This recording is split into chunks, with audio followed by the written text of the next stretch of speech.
የእግዚአብሔር ኃይለ ቃል ለኛ ዛሬ በእምነት በተስፋ ጸንተን መከራውን ታግሰን እግዚአብሔርን ብቻ ተስፋ አድርገን የቆምን እኛን ውስን የእግዚአብሔር ሕዝቦች የተናቅን፣ የተጣልን፣ የተገፋን ሁሌም በዚህ ስፍር ቁጥር በሌለው የዲያብሎስ ተስፈኛና ተጠዋሪ ትውልድ ተገፍተን ተገፍትረን ተጥለንና ተሳደን ያለን ወገኖቼ ሁሉ የእግዚአብሔር ኃይለ ቃል ለኛ መጽናኛ ይሆነን ዘንድ ይህን ይናገራል። ልብ ልትሉ ይገባል። በከንቱ የእግዚአብሔርን ኃይለ ቃል እኛ አናነሳ እግዚአብሔር ካልፈቀደ በስተቀር። ለእናንተ የምናነሳቸው የኃይለ ቃሎች በሙሉ ልብ ብላችሁ አስታውሱ። ጊዜውን የመጠኑ እግዚአብሔር ይነገሩ ዘንድ ሐሳቡም እንደሆኑ እንረዳ ዘንድ ፈቃዱ ሆኖ የሚነገሩ ኃይለ ቃሎች ናቸው እንጂ በእኛ ምኞት በእኛ ፍላጎት ብድግ ብለን የምንናገራቸው ቃሎች አይደሉም። ይሄ በአሕዛቦች በፈላስፎች በጥበባቸውና በእውቀታቸው በሚመኩ እንደፈለጋቸው በወንጌሉ በሚንቦጫረቁ በሚጫወቱበትና በሚነግዱበት ዓለም ውስጥ ያለ አሰራር ቢሆንም በእኛ ግን እግዚአብሔር መንፈስ ቅዱስ እኛን ባሮቹን ይህን ተናገሩ ብሎ በሕሊናችንም በልቡናችንም በተለያየ መንገድ ለእኛ ተናግሮን እናንተ ትሰሙት ዘንድ የሚገባውን ነው እንጂ የምናስተላልፈው እኛ ስለፈለግነው የምናስተላልፈው ነገር የለም። ስለዚህ ሁልጊዜ እኛ ከእግዚአብሔር ኃይለ ቃል ስንናገር እግዚአብሔር ፈቅዶና አስቦ ትሰሙት ዘንድ ትጽናኑበት ዘንድ ትወቀሱበት ዘንድ ትማሩበት ዘንድ ትረዱም ዘንድ ትታረሙም ዘንድ የሚያስፈልግ ስለሆነ ነው ያ ቃል የሚነገረው ተስፋችሁ እንዲለመልም እምነታችሁ እንዲበረታ የተሰጣችሁ የሚጠብቃችሁ መልካም ነገር ምን እንደሆነ የተረጋገጠ የእግዚአብሔር ተስፋ መሆኑ የተጨበጠ የማይሻር የማይለወጥ መሆኑን እንድትገነዘቡ እግዚአብሔር ስለሚፈልግ ነው። ሁልጊዜ በእኛ በደካሞች በኩል እኛ አንደበት ሆነን እሱ ደግሞ ተናጋሪ እግዚአብሔር መንፈስ ቅዱስ የፈቀደው በእኛ አንደበት የሚነገረው። ስለዚህ ከዚህ መንፈስ ተረድታችሁ ወገኖቼ በሙሉ ልብ ብላችሁ ቃሎቹን አዳምጡ። ወደ ቃሉ እንሂድ። ትንቢተ ኤርምያስ ምዕራፍ 31 ከቁጥር 1 ጀምሮ እስከ 14 ያለውን እንመለከተዋለን። በዚያን ዘመን ይላል እግዚአብሔር ለእስራኤል ወገኖች ሁሉ አምላክ እሆናችኋለሁ፣ እነርሱም ሕዝብ ይሆኑኛል። እግዚአብሔር እንዲህ ይላል፣ እስራኤል ማረፊያ ሊሻ በሄደ ጊዜ ከሰይፍ የተረፈው ሕዝብ በምድረ በዳ ሞገስ አገኘ። አያችሁ፣ ከጥፋት ሁሉ ከሚመጣው አደጋ ሁሉ ከጠረጋ ሁሉ የተረፈው ሕዝብ በምድረ በዳ ምንም በሌለበት ሁሉም አልቆ ባዶ በሆነበት ስፍራ ሞገስ አገኘ። እግዚአብሔርም ከሩቅ ተገለጠልኝ እንዲህም አለኝ ይላል ኤርምያስ የኖረው ስንትና ስንት ዘመን ወደ ኋላ ሄዱና አስቡት። የዛሬን ግን ሁኔታ በእግዚአብሔር መንፈስ ቅዱስ ተሞልቶ ይህን ይነግረናል ለእኛ መጽናኛ እንዲሆነ። በዘላለም ፍቅር ወድጄሻለሁ። የኢትዮጵያ ዓለም ብርሃን ቤተሰቦች፣ ቅን የዋህ ትሑት ሕዝቦች፣ የዚህ ዘመን ብርቅና የእግዚአብሔር እውነተኛ ተወዳጅ ልጆች የሆናችሁ ሁሉ አስመሳዮችና አጭበርባሪዎችን እዚህ ውስጥ አልደምርም። እነሱ ለፍርድ የሚጠበቁ እንደውም እጥፍ ፍርድ የሚጠብቃቸው ናቸው። በእኛ ስም የሚያላግጡ፣ በእኛ የሚያሾፉ፣ የሚያፌዙ፣ የድብቅ ወንጀል የሚሰሩ እነዚህ ሁሉ በእግዚአብሔር ፍርድ የሚካተቱና ተደብቀውም ተከልለውም የማያመልጡ ሰዎች ናቸው። ይሄ ቃል ሁሉ ማጽናኛነቱ ለእውነተኞቹ የኢትዮጵያ ዓለም ብርሃን ቤተሰቦች፣ በቅንነት ለቆሙ፣ በእግዚአብሔር ተስፋ ለሚጽናኑ፣ እምነታቸው ደከመም በረታም በመንገዳቸው ላይ በብርሃናዊ መንገድ ላይ ለቆሙ፣ ቃል ኪዳናቸውን ደክመውም ቢሆን ለሚጠብቁ፣ እግዚአብሔርን ላከበሩና ለወደዱት ለነሱ ነው። ይሄ በዘላለም ፍቅር ወድጄሻለሁ ስለዚህ በቸርነት ሳብሁሽ የእስራኤል ድንግል ሆይ እንደገና እሰራሻለሁ። አሁንም ይህን ቃል ደግምላችኋለሁ። የእስራኤል ድንግል ሆይ እንደገና እሰራሻለሁ፣ አንቺም ትሰሪያለሽ። እንደገናም ከበሮሽን አንስተሽ ከዘፋኞች ጋር ወደ ዘፈን ትወጫለሽ። እንደገናም በሰማርያ ተራሮች ላይ የወይን ቦታዎችን ትተክልያለሽ። አትክልተኞች ይተክላሉ፣ በፍሬውም ደስ ይላቸዋል። በኤፍሬምም ተራሮች ላይ ያሉ ጠባቆች ተነሱ፣ ወደ ጽዮን ወደ አምላካችን ወደ እግዚአብሔር እንውጣ ብለው የሚጮሁበት ቀን ይመጣልና እግዚአብሔር እንዲህ ይላልና፣ ስለ ያዕቆብ ደስ ይበላችሁ፣ ስለ አሕዛብም አለቆች እልል በሉ፣ አውሩ፣ አመስግኑ። እግዚአብሔር ሕዝቡን የእስራኤልን ቅሬታ ከጥፋት የሚድነውም ማለት ነው ወገኖች፣ የእስራኤልን ቅሬታ አድኗል በሉ። እነሆ ከሰሜን አገር አመጣቸዋለሁ፣ ከምድርም ዳርቻ እሰበስባቸዋለሁ። ልብ በሉ እንግዲህ ከየትም አቅጣጫ የተጎዳቸው የኢትዮጵያ ዓለም ብርሃን ቤተሰቦች፣ ቅን የዋህ ትሑት ሕዝቦች በየትኛውም ዓለም ጫፍ ላይ ሁኑ፣ በየትም አቅጣጫ ሁኑ።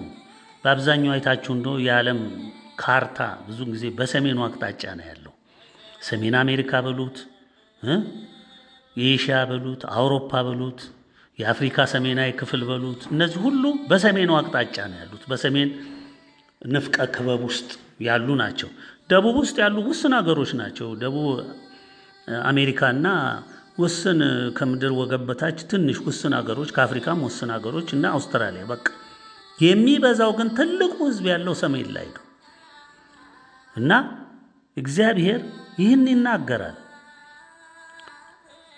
እልል በሉ፣ አውሩ፣ አመስግኑ፣ እግዚአብሔር ሕዝቡን የእስራኤልን ቅሬታ አድኗል በሉ። እነሆ ከሰሜን አገር አመጣቸዋለሁ፣ ከምድርም ዳርቻ እሰበስባቸዋለሁ። የትም ሁኑ የትም። በመካከላቸውም እውርና አንካሳው ያረገዘችና የወለደችም በአንድነት ታላቅ ጉባኤ ሆነው ወደዚህ ይመለሳሉ። ይኸውላችሁ እንግዲህ የተጎዱት ማለት ነው። እውሮች ማለት እንግዲህ በአካልም በመንፈስም የተጎዱት፣ የትም ሀገር ያሉት፣ በሐሳብ ያረገዙት፣ የተበታተኑት፣ ስደት ሕይወት ያስመረራቸው፣ እንክርት እንግልት ያሰቃያቸው፣ እነዚህ ሁሉ ይሰበሰባሉ። በአንድነት ታላቅ ጉባኤ ሆነው ወደዚህ ይመለሳሉ። ወደ ኢትዮጵያ ምድር፣ ወደዚች ወደ ተቀደሰች ምድር፣ የአብርሃሙ ሥላሴ ወደሚከብርባት ምድር፣ ወደሚመሰገንባት ምድር፣ ወደ ድንግል ርስት ይመጣሉ። በልቅሶ ወጡ። ልብ በሉ። ሲሰደድ ያላለቀሰ አለ? ከእናት ከአባቱ ቤት ሲለይ ከሀገሩ ሲለይ ያላለቀሰ አለ? የለም። በለቅሶ ወጡ። እኔም በማጽናናት አመጣቸዋለሁ፣ በወንዝ ዳር በቅን መንገድ አስኬዳቸዋለሁ፣ በእርሱም አይሰናከሉም። እኔ ለእስራኤል አባት ነኝና ኤፍሬምም በኩሬ ነውና። አያችሁ፣ ልብ ብላችሁ ሰማችሁት። የእግዚአብሔር ኃይለ ቃል እንዲህ ይናገራል። አሕዛብ ሆይ የእግዚአብሔርን ቃል ስሙ፣ በሩቁም ላሉ ደሴቶች አውሩና እስራኤልን የበተነ እርሱ ይሰበስበዋል፣ እረኛም መንጋውን እንደሚጠብቅ ይጠብቀዋል በሉ። እግዚአብሔር ያዕቆብን ተቤዥቶታል፣ አድኖታል ማለት ነው። ከበረቱበትም እጅ አድኖታል። አዎ ዛሬ ከሚያሰቃዩን፣ ከሚያሳድዱን፣ ከሚነቅፉን ቁጥር አንድ ጠላት ሆነን ለዓለም ሁሉ እኛ ነን አሁን የምንታየው። ከነዚህ ሁሉ እጅ እግዚአብሔር ያድነናል። ወደ እግዚአብሔርም በጎነት፣ ወደ እህልና ወደ ወይን ጠጅ፣ ወደ ዘይትም፣ ወደ በጎችና ወደ ላሞች ይሰበሰባሉ። ነፍሳቸውም እንደረካች ገነት ትሆናለች። የኢትዮጵያ ዓለም ብርሃን ቤተሰቦች ምንኛ እድለኞች እንደሆናችሁ በዚህ መዝኑት። እጅግ እድለኞች ናችሁ። በእውነት ይደነቃለሁ። እኔ ከእንግዲህም ወዲህ አያዝኑም። በዚያን ጊዜም ድንግሊቱ በዘፈን ደስ ይላታል፣ ጎበዛዝቱና በሽማግሌዎቹም በአንድ ላይ ደስ ይላቸዋል። ለቅሷቸውንም ወደ ደስታ እመልሳለሁ፣ አጽናናቸዋለሁም፣ ከሐዘናቸውም ደስ አሰኛቸዋለሁ። የካህናቱንም ነፍስ በብዛት አረካታለሁ፣ ሕዝቤም በጎነቴን ይጠግባል። ልብ ብላችሁ እንግዲህ አስተዋላችሁ። እግዚአብሔር በዚህ ሰዓት በዚህ ወቅትና እጅግ በተከፋችሁበት ሰዓት ያው የምታዩት ነው። ረሃብ ነግሷል፣ ሰይፍም በስቷል። አመፀኛና አውሬ የሆነ መንግስት ህዝብን እንደ በረት ውስጥ እንደገባ አውሬ ህዝቡን እየቆላ እያመሰ ነው። እንዳሻሩ እያመሰው ነው። ወዲህ ወዲያ እያመሰ በችግር እየቆላ በጦርነት እየፈጀ አለ ርኅራኄ ብዙ ግፍ እየተሰራ እያለ እያያችሁ ነው። ይህ ፍርድ ስለሆነ ነው፣ ቅጣት ስለሆነ ነው። በዚህ ቅጣት ውስጥ የሚወድቁ ደግሞ እጅግ ብዙዎች ናቸው። ለምን አይሰሙም? እግዚአብሔር የላከላቸውን ምሕረት፣ እግዚአብሔር የዘረጋላቸውን የደህንነት መንገድ 20 ዓመት ሙሉ ስንጮህ አልሰሙም፣ ናቁት፣ አቃለሉት። የዲያብሎስ ምክር በለጠባቸው። ከእግዚአብሔር ይልቅ የዲያብሎስን ድምፅ ነው የሚያዳምጡት። ከእግዚአብሔር ምክር ይልቅ የጠላትን የተቀለጸ ያማረና የተሽሞነሞነ ፕሮፓጋንዳ፣ የተቀመመ ፕሮፓጋንዳ ማዳመጥ ይሻላቸዋል። የእግዚአብሔር ግን ያችው እውነትና እውነት ናት፣ ደረቅ እውነት ናት የምትመጣው። ያልተኳለች፣ ያልተከለሰች፣ ያልተበረዘች እውነት ስለሆነ የምትመጣው ማንም አይወዳትም። ብዙ ሰው አይወዳትም፣ ይሸሻል። በቃ ከእውነቱ ይሸሻል። ኧረ ለዚህ ዘመን የማይመጥኑ ናቸው። ምንድን ነው የሚያወሩት? የምን ጉድ ነው የሚያወሩት? ሰላማችንን የሚነፍጉን፣ ሰላማችንን የሚያውኩ ናቸው እነዚህ እየተባለ ስንሰደብ ስንነቀፍ ዶረዳል። መዓት አውሬዎች፣ ጥፋት አውሬዎች፣ የህዝብን ሰላም ነሺዎች፣ ክፉዎች እየተባልን ብዙ ስም ተሰጥቶናል። እግዚአብሔር ይመስገን እኛ አይደለንም ክፉ። እኛ እኮ ክፋት አይደለም የሰራ ነው። እኛ የሰው ልጅ ይድን ዘንድ እግዚአብሔር በጎ ፈቃዱ መሆኑን ያውቅ ዘንድ የተነገረንን መልእክት አድርሰናል። ኑ ንስሐ ግቡ፣ ወደ እኔ ጉያ ተሰብሰቡ አለ እግዚአብሔር። ከ20 ዓመት ጀምሮ በእኛ እንኳ በደካሞቹ 20 ዓመት ሙሉ ጥሪ ያደረገ አልሰማ ሲል ፍርዱ ተላለፈ። ተደጋግሞ ተነገረ፣ ተወቀሰ፣ ምልክቶችም ተሰጡ። አይሰማም ህዝቡ እና አቃለለ። በዚህ ምክንያት የሚበዛው የዓለም ህዝብ 99 ማለት እንችላለን ከመቶ የሚሆነው ሙሉ በሙሉ የዲያብሎስ ተጠዋሪ ሆነና ትውልዱ እንዳለ ነጭ ብትሉት ጥቁር፣ ቀይ ብትሉት ማንኛውም ወደዛው ተጠቃሎ ሄደ። እጅግ በጣት የምትቆጥሯቸው ሰዎች ጥቂቶቹ ዛሬ በግንባር ቀደም የዓለም ሁሉ ጠላት የሆነው እኛን ጨምሮ እጅግ ውስን በቁጥር ኢምንት እንደዚህ የምትቆጥሯቸው 1-2 ብላችሁ ከሚሊዮን ውስጥ 1000 ሰው አታገኙ። እግዚአብሔር ሰው ከሚሊዮን 1000 ሰው አይወጣም። እንደዚህ ነው ያነሰው። ያው የእውነት መንገድ ቀጭን ናት፣ ፈታኝ ናት፣ ጥብብ ያለች ናት። የጥፋት መንገድ ደግሞ ሰፊ ነው፣ ግፊያ የለበት፣ ምን የለበት፣ በምቾት የሚጋልቡበት ነው። የሚያደናቅፈን ነገር አለ ብሎ አይሰጉም። ሰፊ ነው። ባፈለጉት የጥፋት መስመር ውስጥ ገብቶ መሄድ ይችላሉ፣ ሰፊ መንገድ ስለሆነ። ለዚህ ትውልዱ በሙሉ በዛ ነው እየፈሰሰ ያለው፣ በዚህ በሰፊው መንገድ እየገሰገሰ ነው። እኛ ደግሞ እግዚአብሔርን ምርጫችን ያደረግን ውስን ሰዎች፣ የእግዚአብሔር ሰዎች ደግሞ ቀጭኗን መንገድ መርጠን ይኸው ስቃያችንን እናያለን። ግን ፈተና፣ ችግር፣ መውደቅ፣ ማጣት፣ መራብ፣ እነዚህ ሁሉ የእግዚአብሔር የሰጠን ትንሿ መስቀል ናት። ይችን መስቀል ደግሞ መከራዋን ማለት ነው ተሸክመን ልንጓዝ ይገባል። ወገኖቼ ጀግኖች ያፈራን እኮ ነን በእምነት ሕይወታቸውን ከፍለው ለእግዚአብሔር ፍቅር ሕይወታቸውን የገበሩ አባቶቻችን እንዲያረጉ ሲባል ትሰሙ ነበር አይደለም? አዎ ሐዋርያት፣ ነቢያት እንዲህ ተደረጉ፣ እንዲህ ተሆነ፣ ተፈጩ፣ ተቆሉ፣ ይህን ትሰሙ አልነበረም? አዎ ትሰሙ ነበር። እኛም ሁላችን ሰማ ነበር።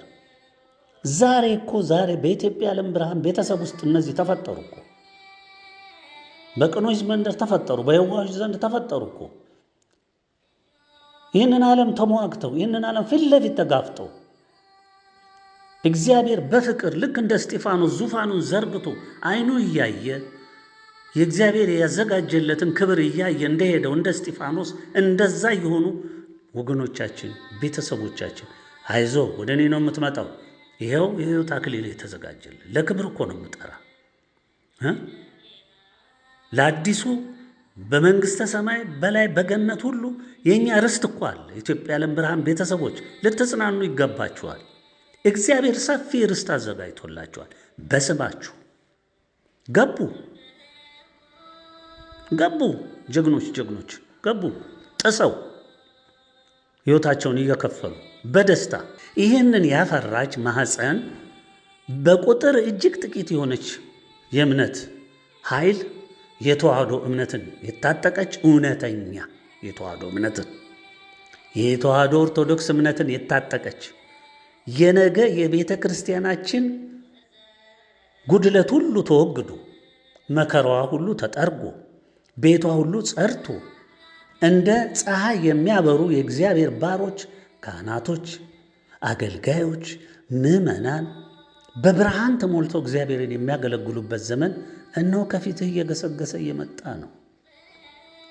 ዛሬ በምታፍርበት ቤተ ክርስቲያን፣ ዛሬ አሕዛብ በሚያሳድዱ ቤተ ክርስቲያን፣ ዛሬ በሚያቃጥሏት ቤተ ክርስቲያን፣ በሚያፈርሷት ቤተ ክርስቲያን የእግዚአብሔር ቤት እንደገና ከመቃብር ፈንቅሎ ይወጣል።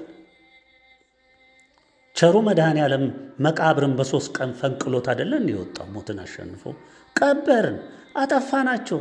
ኦርቶዶክስን ከምድረ ተዋህዶ ኦርቶዶክስ እምነትን ከምድረ ገጽ እናጠፋለን። ዋናው ምንጭ ዋናው አንበርቶ ያለችው ኢትዮጵያ ነው። ህዝቡን ማጥፋት ነው። ውሃው ሲደርቅ አሳው ይሞታል። እሱ ለአንተ ላይ ነው የሚሰራው፣ የእግዚአብሔር ህዝብ ላይ አይሰራም። እሱ ተረት፣ እሱ ምሳሌ ለአንተ ነው። ለእግዚአብሔር ህዝብ የሚደርቅም ውሃ የለም፣ የሚሞትም ሰው የለም። ቀድሞ ከእግዚአብሔር የተወለደ ህዝብ ቤት ሄዶ ነው የሚሞትልህ። እግዚአብሔር የዘላለምን ህይወት ባለቤት፣ እግዚአብሔር የዘላለም ህይወትን የሰጠ የህይወት ባለቤት ነው። የሞቱም ዳኛ እግዚአብሔር ነው። የህይወትም ዳኛ እግዚአብሔር ነው። ወዴት ነው የሚሄድልህ? እግዚአብሔር የወለደው እኮ ህዝብ ነው። በብርሃን ያስቀመጠው ህዝብ እኮ ነው። የልጅነት ክብር ያጎናጸፈው ህዝብ እኮ ነው።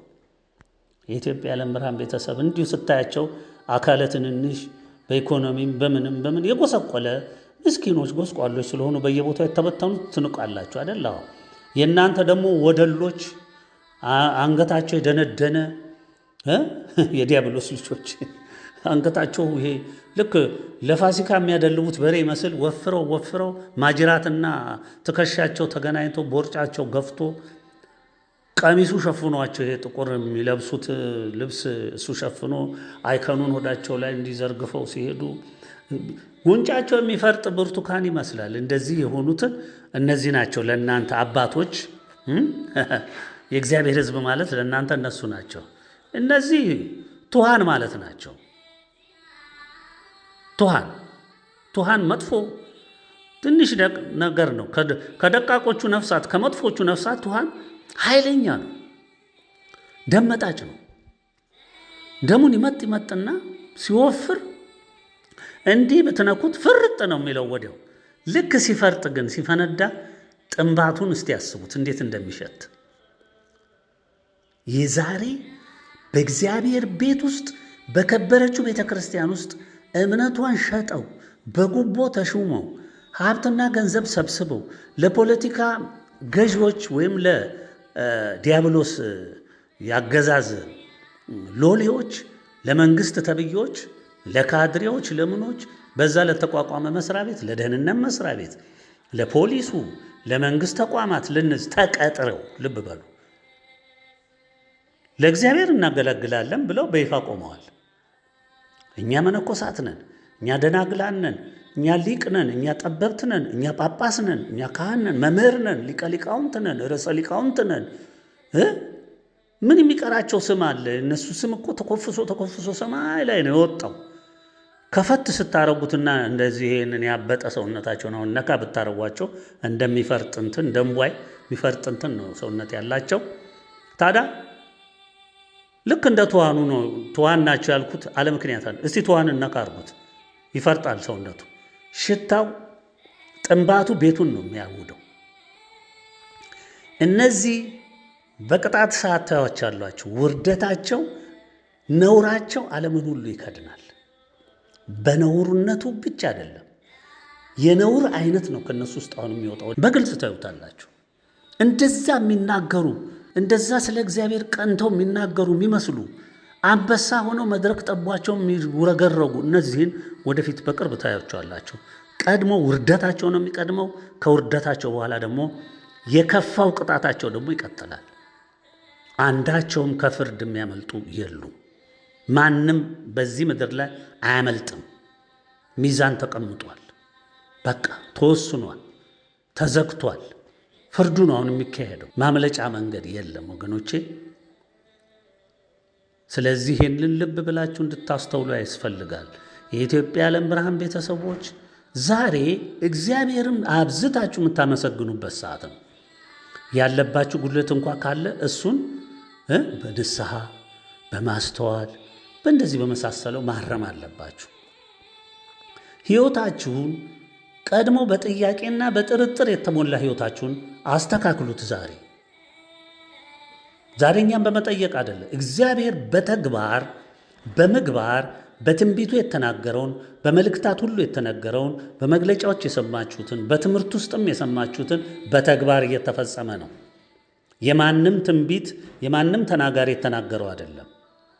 የእግዚአብሔር እውነተኛ ባሮች የኢትዮጵያ ዓለም ብርሃን ቤተሰቦች ተናገሩ ተብሎ የተናገሩት ዛሬ ወረፋውን እየጠበቀ ዓለምን እንደዚህ እየሰፈረ እየለካ እየቆላ ለእሳት ወደ እሳት፣ ለጦር ወደ ጦር፣ ለረሃብ ወደ ረሃብ፣ ለበሽታ ወደ በሽታ፣ አያችሁ፣ ለእልቂቱ ወደ እልቂቱ፣ ወደ ጠረጋው እያመቻቸው ነው። እየሄደ ነው፣ እየሰራ ነው።